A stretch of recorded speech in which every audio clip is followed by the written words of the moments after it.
Сәлем достар, менің тарих таным каналыма қош келдіңіздер. Мен осыған дейін сіздерге тарихтан тегін білім беріп, әртүрлі тақырыпта видео салып жүрмін. Менің каналыма тіркеліп, маған мотивация беріп, тарихи білім алып, білім көкжиектеріңізді кеңейтіңіздер. Лайк басып, комментарий жазсаңыздар, мен қатты қуанып қалар едім. Бұл видеода 8 класс Қазақстан тарихынан 3 бөлім 18 ғасырдағы Қазақстан мәдениетінің материалдық мәдениет және халық ауыз әдебиет деген тақырыптарынан қайталау жинақтау тапсырмаларын талдайтын боламын. Бірінші сұрақ: 18 ғасырда өмір сүрген ақын жырауларды белгілеңдер. Бұл жерде 18 ғасырда өмір сүрген ақын жыраулар Бұқар жырау, Үмбетей жырау және Ақтанберді жырау. Ал Шал, Көтеш, Тәтіқара жыраулар бұлар 18 ғасырдың аяғы менен 19 ғасырдың басында өмір сүрді. Асан Қайғыға келетін болсақ, бұл 14 ғасырдың аяғы мен 15 ғасырдың басында өмір сүрген жырау. Әз Жәнібек ханның кеңесшісі. Сыпыра жырау 14 ғасырда өмір сүрді. Бұл Тоқтамыс пен Едіге заманы кезіндегі жырауға жатады. Екінші сұрақ: 18 ғасырдағы ғажайып жыр дастандар мен күйлерді анықтаңдар. 18 ғасырда қазақ әншілері мен ақындарының, сазгерлерінің шығармашылығы арқасында бізге Қобыланды батыр жыры, Жошы хан күйі, Қыз жібек және Қозы көрпеш баян сұлу лири эпостық жырлары осы күнге дейін жетті. Бірақ бұл тарихи шығармалардың жазылу тарихы ол ғасырлардан да ертеректе жатыр. Мысалы, Қобыланды батыр ол 15 ғасырда өмір сүрген батыр. Ал Жошы хан бұл Шыңғыс ханның баласы, 13 ғасырға жатады.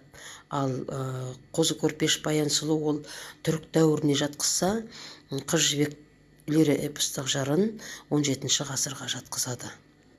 Үшінші сұрақ: кәсіп иелерімен олардың немен айналысатын сәйкестендіріңдер. Үйші деген бұл ағаштан киіз үйдің негізін жасаушы. Шебер музыкалық аспаптар дайындаушы. Ұста деген темір өңдеумен айналысушы, темірден қару жарақтар жасайды.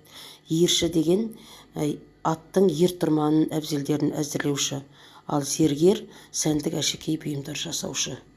Төртінші сұрақ: киіз үйдің суретін салып, оның негізгі бөліктері мен ішіндегі бұйымдардың құрылымын, ерекшеліктеріне сипаттама беріңдер дейді. Киіз үйдің негізгі сүйегі 4 бөліктен тұрады. Шаңырақтан, уықтан, керегеден және есігі, бұл сықырлауық деп аталынады. Уықтың үстіне үзік деп аталынатын киіз жабылады. Шаңыраққа түндік, керегеге туырлық жабылады. Ал киіз үйдің негізгі бөліктеріне келетін болсақ, киіз үйдің ең жоғарғы жағы төр деп аталынады. Төрге сыйлы қонақтар отырады. Ал ортада ошақ болады, оған тамақ пісіреді және үй жылыту қызметін атқарады. Есіктің айналасы босаға деп аталынады.